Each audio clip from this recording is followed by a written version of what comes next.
YouTube, welcome back. It's your boy Sean B again with another video. Just pulling up to one of my accounts here, and I wanted to make a quick video because I've been thinking a lot with the holiday season. Obviously, the government shutdown and a lot of uncertainty with SNAP and with a lot of benefits and things like that. You got to look at the reality of the world and understand people hungry out here.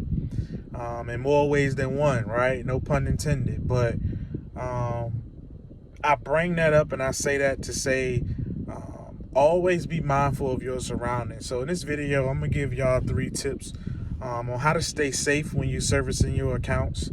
A lot of this video is for all of us, but some of us who are still heavily in the field, like myself, my solo cleaners, that's all the way in the field. I've been there. I did that for almost 2 years of being a solo cleaner, and going in and out of buildings at 1, 2, 3, 4, 5 o'clock in the morning sometimes. Like going into the building, not getting off, but going into buildings, right? So safety is a priority for yourself and your team. We all got families, we got kids, we got dogs, we got life, right? So we definitely want to make sure we're safe. So I'm gonna just give y'all 3 tips tonight about how to stay safe, how to mitigate risks, and how to keep you and your team safe while servicing these accounts in and out. And you can apply this to yourself or you can pass it to your team. But tip number 1 is always try to find some safe accounts, right? Like I know sometimes when you're getting your feet wet and you're getting started in the game of commercial cleaning or residential cleaning, you want to try to grab what you can, right? You want to build a name, you want to build a brand, you want to build revenue. So a lot of times we raise our hand and we pick anything, man. We do anything that it just requires that mop in that bucket and some leg work. Like, we down to do it. And that's how you build. You got to build brick by brick and being independent. But for the most part, man, you want to try, if you can, to find some safe locations to service, right? So I've had several situations when I first started in this game of doing residential. That's how a lot of people start out. And a lot of these apartment complexes are easy to get, but a lot of them are in the hood, right? So you definitely want to make sure, if you can, if you have VAs cold calling, try to direct them to do more filtered searches, right? Like more safer areas, more areas where it's more populated, what type of businesses are around in the areas, that type of thing, right? So, and even yourself, if you're doing cold calling, you can apply filters in certain CRMs and in certain mechanisms that you use to extract phone numbers, and utilize the fact of, look at the area, right? Or even if you're prospecting, because prospecting is not all about sitting at home behind a desk or behind a computer or a phone. Prospecting is going out here, going door to door, going, shaking hands, kissing babies, whatever. But it's about prospecting. So when you do that, look at the area, right? Is it heavily populated? Is it a business-like area? Is it a business center?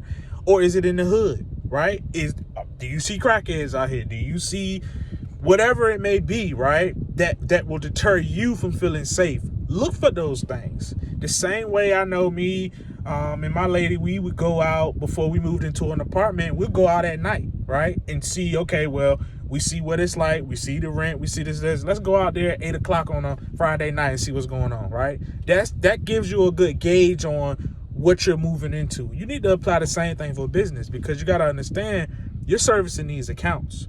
And I'm not sure about how many of y'all are licensed to carry or what state you in or whatever, but a lot of us don't have guns. A lot of us don't want to carry guns, but sometimes you got to have something, especially servicing high crime areas. So that's a top tip, y'all. Like, really apply those filters.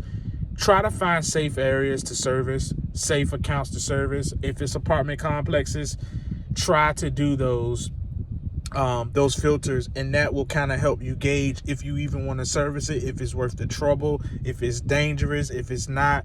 That should give you all of that information along with you doing what you're doing.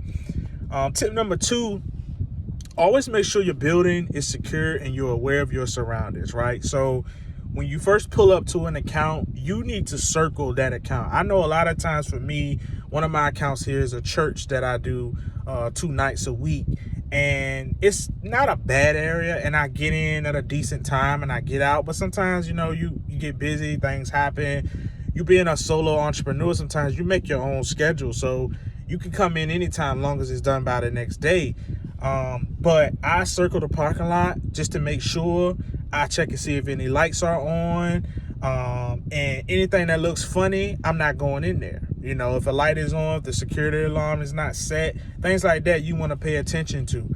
So always make sure you pay attention to your surroundings. Once you get inside the building, you want to make sure, like I said, your alarm is set if it has one. Most of these businesses have a keypad that you have the code to. A lot of them have keys, things like that. Have that stuff ready. Have that code already. If you haven't memorized it yet, have it written down, have it in your hand. So when you get in that building, you can put that code in, disarm the alarm, you're in safely, you lock the door, or if the door automatically locks, whatever mechanism the door has, and you get in that building safe. Listen around, walk around, cut every light on in there if you have to, and make sure you're safe and secure. It's your job, but also understand that your safety and security is paramount for you and your team, and also instruct your team to do this stuff. Go in the building, always pay attention to what you're doing. And if you see anything fishy, I know for me, one night I pulled up to one of my accounts in Portsmouth, Virginia, and there was a young lady sitting outside, and I had seen her a couple nights before. I kind of let it go over my head. I didn't say anything, and then one night I was like, "Nah, I don't know what's going on," because she was yelling and screaming and all that. She was on the phone, and you just don't want that type of vibe. Not only for your client, because you don't want your client to think this is associated with you or anything, but also for your safety. You want to make sure you're straight. So I had to let her know, listen, it's no trespassing. You can't park here. I own a janitorial company that services the building, and for our safety, we recommend you not park here.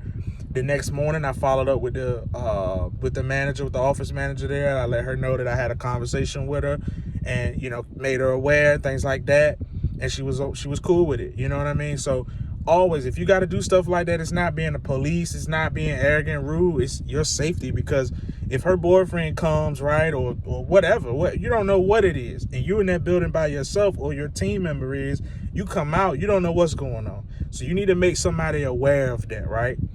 And tip number 3, last but not least, always